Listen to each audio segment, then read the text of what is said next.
It's no surprise that there seems to be a disparity between the number of black individuals that get incarcerated for drug-related crimes versus the number of white individuals who get incarcerated for drug-related crimes. Now, in the past, there have been studies proving that both black individuals and white individuals use drugs or sell drugs at similar rates, yet that disparity still exists. Now, the Brookings Institute looked into this a little further, and they released a new study, and I want to give you the results of that study. So according to the Brookings Institute, black Americans are 3.6 times more likely to be arrested for selling drugs and 2.5 times more likely to be arrested for possessing them.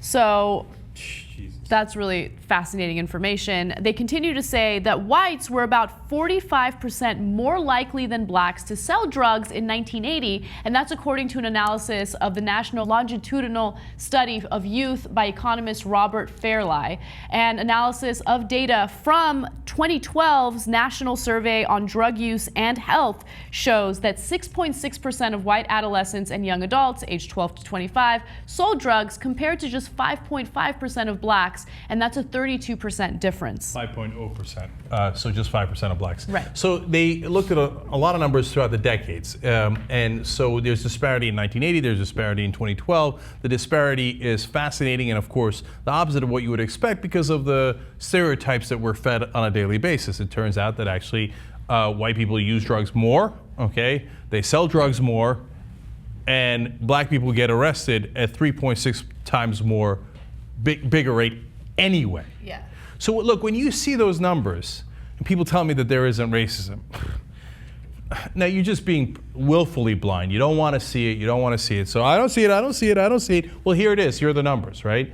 So why? Think about it, why? Why do they do that?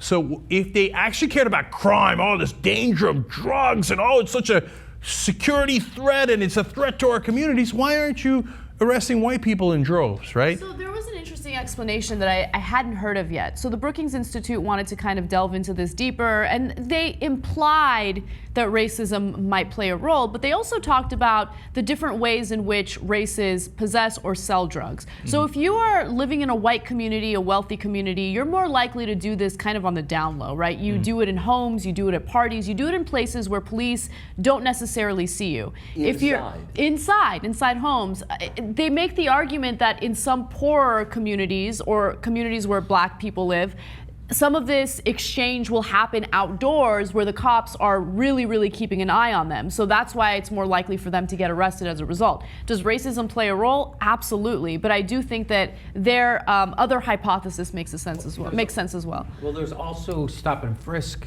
Yes. That plays a role. So that plays a big role, right? Because that's what they're looking for. They're looking for marijuana in someone's pocket so they can get them into the system.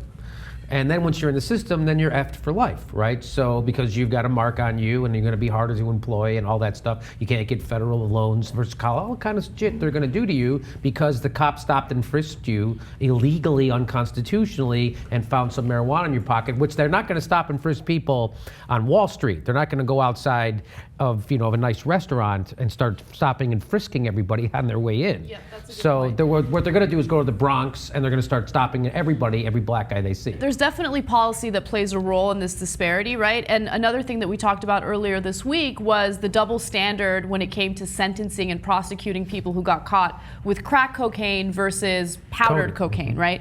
The reason why those types of policies were passed was because lawmakers knew that crack cocaine was more prevalent in black communities. So it was a way of incarcerating more black people. So yeah, policies definitely play a role. And once you have a felony against you, you can't vote. So it's another way to disenfranchise their voice in the political system, which is actually happening. Rand Paul talks about that. You know who doesn't talk about it? Barack Obama. Yeah, of course. So look, when you look at it in its entirety, the results scream at you, right? If you're paying attention. So yes, there are a number of factors here, but it's mainly about the assumptions. Yep. And the assumptions are based on stereotypes. It might not necessarily be malicious. It's not like they got together in a room somewhere and said, well, how do we screw over black people, right? They might have gotten into some rooms and said, how do we get black people to vote less? Because that is a political strategy that they might have had. And so this might be related in that way. But it doesn't have to be a Machiavellian conspiracy for it still to be an issue of discrimination, right? So for example, Well, they say, okay, look, black people are out in the stoop in Baltimore and they're selling drugs there, and so, well, they're not inside. So you have your sense of a black person in front of a stoop in Baltimore. Well, that's it. Well, they might be up to no good there. Now, who sits out in front of their house in other contexts? In every movie you've seen of the old days, what people sit on a porch in Kansas, right in front of their house, right? Well, that's a stoop in front of their house. They're also outside, but they're white, so you don't think, oh, well, that's harmless. Those are the people we're trying to protect. But when you're policing Baltimore, you don't think the guy sitting in front of his house is someone you're trying to protect. You view him as someone who might be guilty, right? And it goes on and on, just like Jimmy said. If you're walking around in the Bronx, well, I don't know, what's he walking around for? If you're walking around in Wall Street, hey, you're sitting outside at a lovely restaurant. The cops will never, ever, ever, ever stop and frisk you, okay? So that's a class thing. That's, you know, the rich versus the poor. So if you're, if you're in Arkansas and you're in a corner and you look run down and you're a white guy, they're gonna stop you, okay? And that's a class thing. But if you're doing really well and you're doing cocaine in your basement, you're never gonna get caught. You're never gonna get caught, okay? So all these things work together, and the final result is blacks get arrested massively disproportionately, suffer great injustice, right? Because it is not proportional to the amount that they do the drugs or sell the drugs. Yeah. So we have to recognize that. Not recognize it as simply shutting your eyes and saying, I don't care if you're right or not, I just want to keep believing my stereotypes, and I want to keep discriminating no matter what reality is. Just some more statistics that back up what Cenk is saying, and this is probably the most amazing stat in this entire story. An estimated 1/3 of black male Americans will spend time in state or federal prison at some point in their lifetime, more than double the rate from the 1970s and over 5 times higher than the rate for white males. Wow, that is something. Wow. So that's not jail, that's prison, because I've been in jail a couple times, but that's different than prison. I never went to prison. I even went to county. I just went to lockup, right? So that's nothing.